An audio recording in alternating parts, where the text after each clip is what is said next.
Good evening, ladies and gentlemen. This is going to be Harry Muppet with another Gold League cast. Down the bottom left side we have a player Protoss whose name is Cloud, and on the top right we have a Terran player whose name is Alien. So I don't believe we've cast either of these guys before, but Cloud does sound like a pretty impressive name and Alien does sound like a very intimidating name.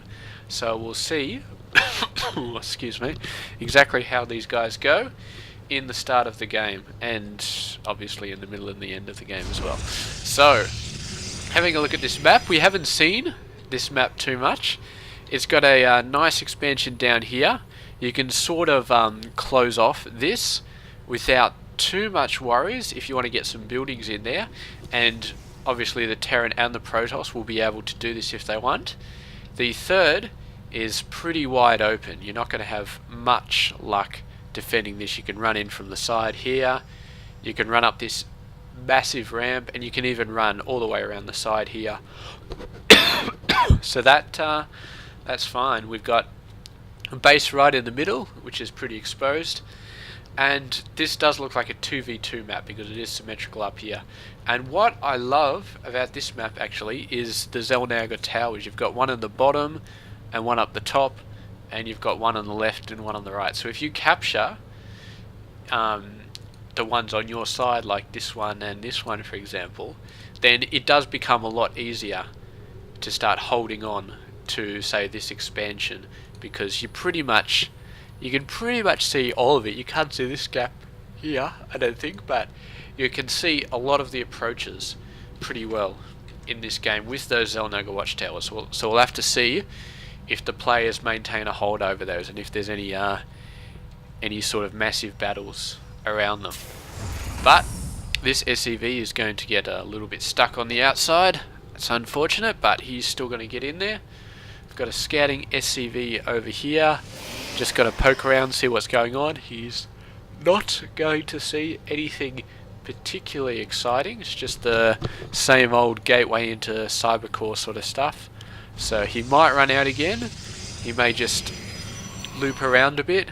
This probe, I think he may have tried to get in, but he couldn't because of this wall in.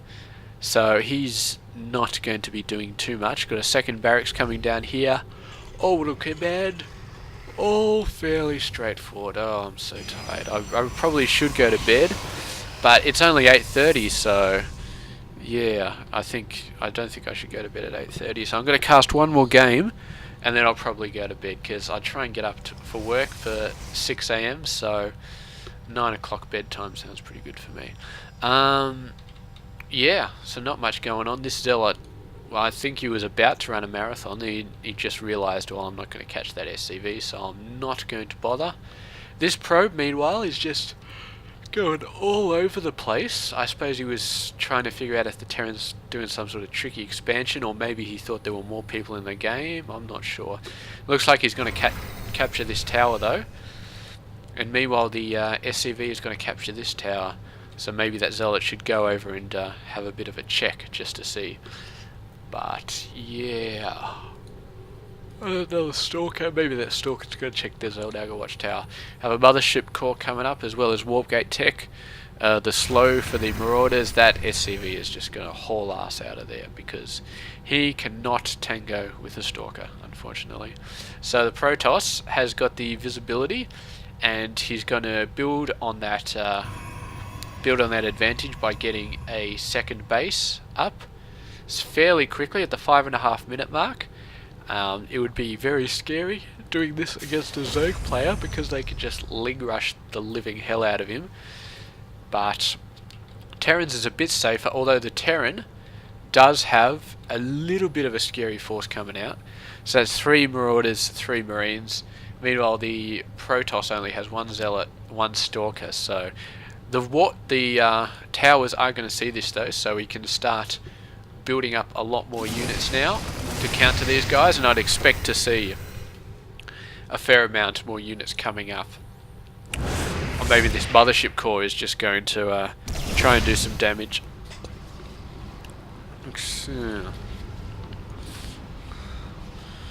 Actually, I'd like to double check if it does actually reduce their attack damage.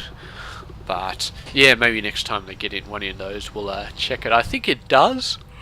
It definitely reduces the slow damage, but oh my god, I'm going to be yawning this entire cast, and it's going to sound awful. But I'll try and keep awake. I'll try not to nod off or yawn my head off. So when we get into the exciting bits of the game, I suspect that it's not going to be an issue anymore. Although the cough is still going strong at the moment. But we have a robotics coming up. We have a robotics already. He's building out some immortals. He's building out some other stuff. He's forgotten to go. There we go. So they're converted to warp gates now. The production of probes here is pretty sweet. The Terran actually looks like he's a little bit behind in the harvester count, so the Protoss does have the economic advantage at the moment, and he's already got his second base up, as opposed to the Terran, who only has one base. So that's in the Protoss's favour. But where's the active forces? The Terran is still a fairly good amount of active forces. He got his a bit earlier, but the Protoss is definitely catching up now with his immortals and with these stalkers and zealots that it's warping out. So he's going to be fine in terms of defending this push. So we'll see where the Terran player chooses to go.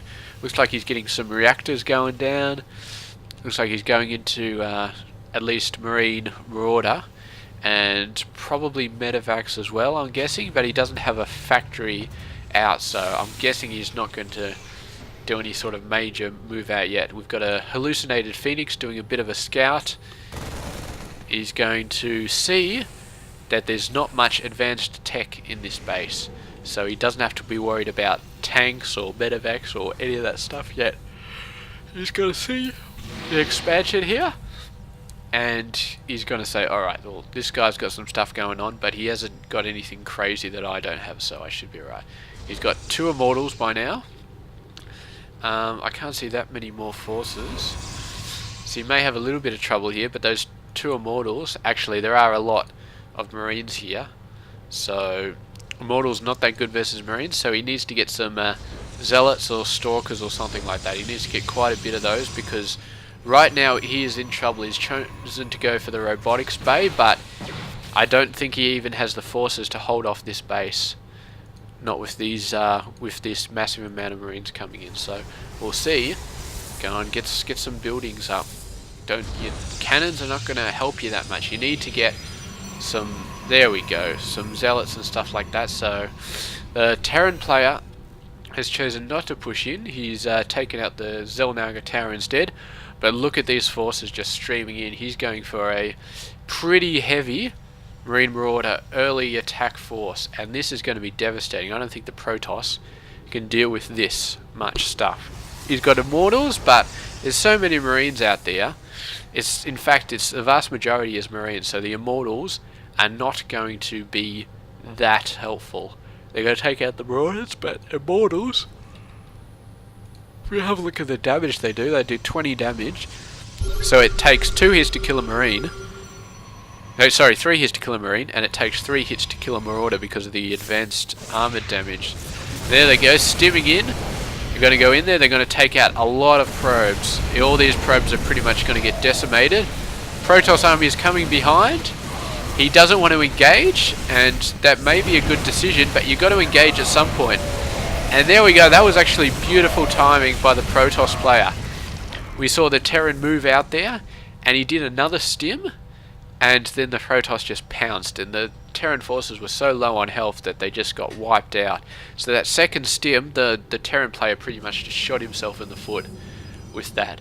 And meanwhile, the Protoss going for a 3rd base. I mean, seriously, that's just going nuts. He's going to try pushing out now, but the Terran production facilities, if we have a look at structures, he's on 4 barracks compared to the Protoss's 3 gateways. So I think he's going to do quite fine at holding off these forces, simply because he's producing these guys so fast. He can just hop in the bunker. He should be right. I think the Immortals should be able to just own that bunker so fast, but yeah, he's got quite a decent amount of forces there, so I don't think the Protoss can push in there. I really don't think so.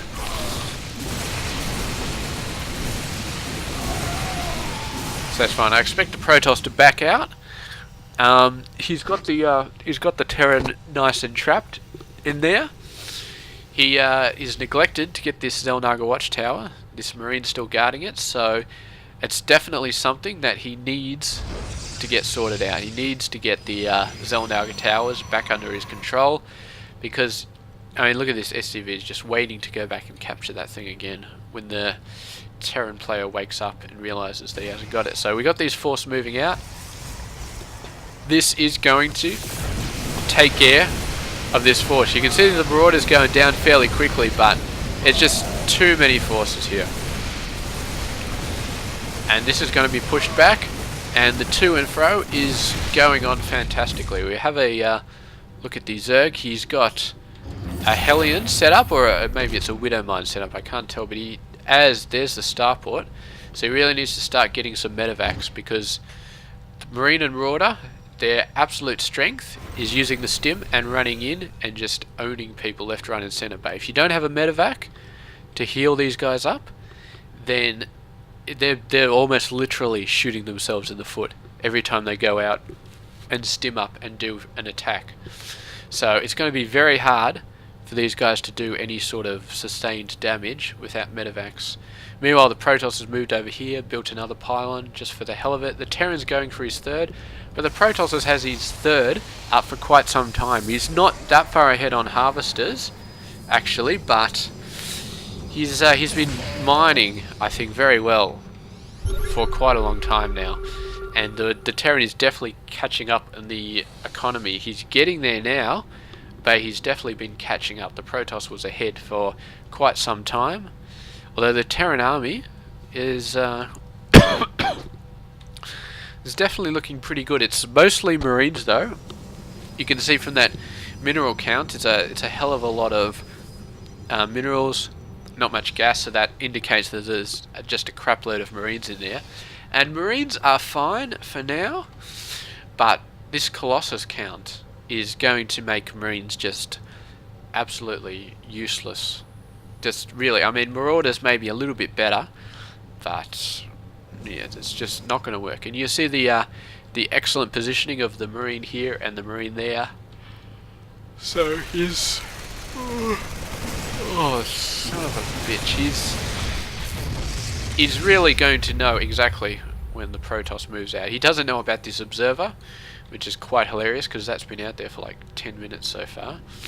But he is building up this army, and he's starting to get some medevacs now, which is good. He's probably going to make another push, but with these Colossus out on the field now, I don't think the Terran force has any chance at all of actually doing any damage here. We'll see if he tries it. Protoss has almost got Zealot legs as well, and he is pushing into High Templar tech as well, getting Psystorm. So this force is just becoming less and less efficient as time goes on, because the Protoss player knows all the counters towards Marine Marauders. So I think these guys are going to have to do some sort of other plan as time goes on. He is getting some Vikings to counter the Colossus, and we'll see how good his Viking production is, because he may be able to nullify the Colossus if he gets enough, but he doesn't know about the High Templars yet, so he's going to have to tech into Ghosts, I believe. Ghosts are the best option to deal with a High Templar, and yeah, we'll see if he does that when he does find out the High Templar are there. But for now, he's going to go for a medevac drop.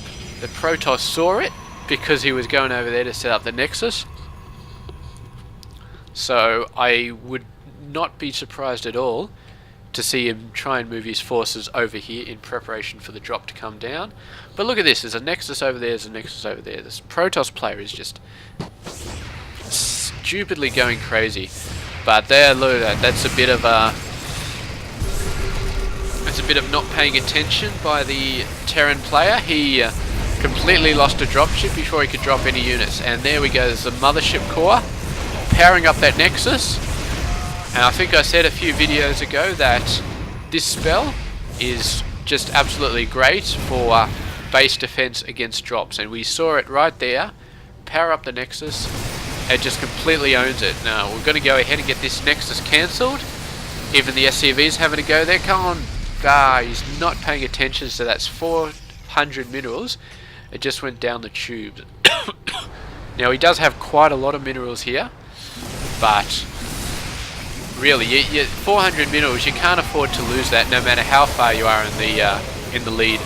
Vikings got a couple of hits off there, but the Psy Storms went down, and this army is just going to start get annihilated. I think he actually hit a lot of his Zealots there with the Psy Storm, and not that many of the Marine forces, but he took them all out. He went in there. He's got the Archons merged very quickly after the storms went down.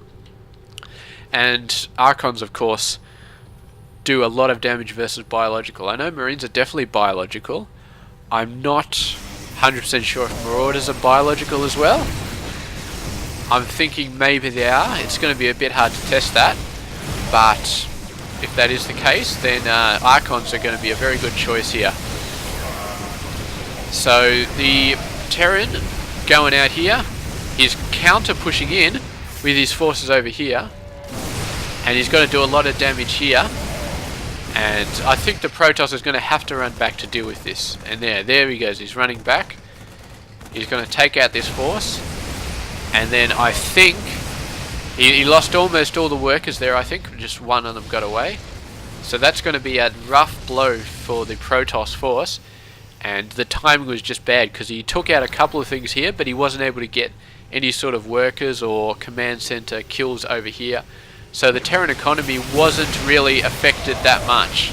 So he's going to take out this army without too many losses, but the economic damage that was just done is 20 harvesters below, and when you add in mules, that's just a horrible, horrible deficiency in the income. I mean, he's ahead. He's way ahead already in forces, so he doesn't have to worry for now. But eventually, what is going on here?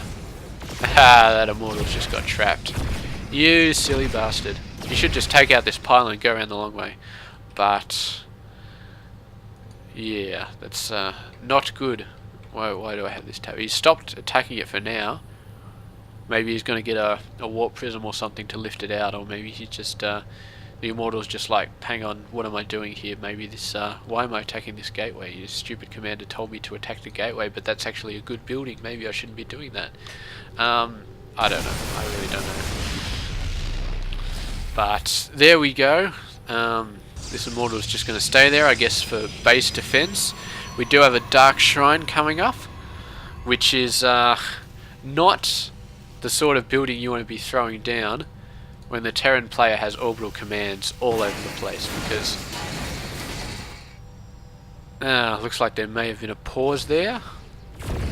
And there we go, the gateway is going to finish being destroyed, and that Immortal is finally free. Unfortunately for him, that gateway did not count as a kill, so he's still on 0 kills.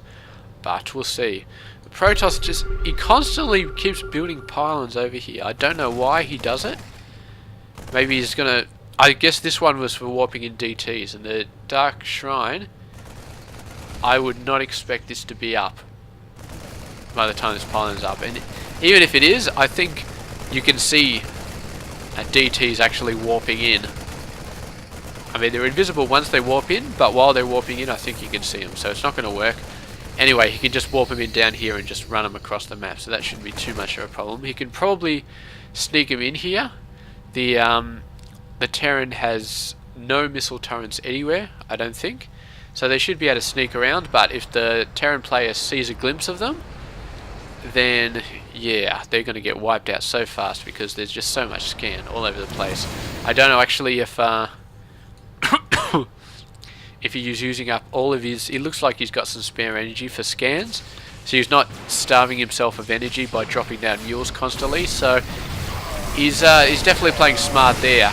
Now here we go, the Colossus are going to go to work. The Marine Marauder force is stimming and running back. They're going to do a lot of damage to the Zealots, but it just... you can't go against this many Colossus. And the Viking numbers, he's got 3 Vikings at the moment. The Psy Storms are just brilliant. They're constantly taking out the Vikings as well as the Marine and Marauder forces. I mean, you need a very good Viking force. I would recommend about 2 to 3 Vikings per Colossus.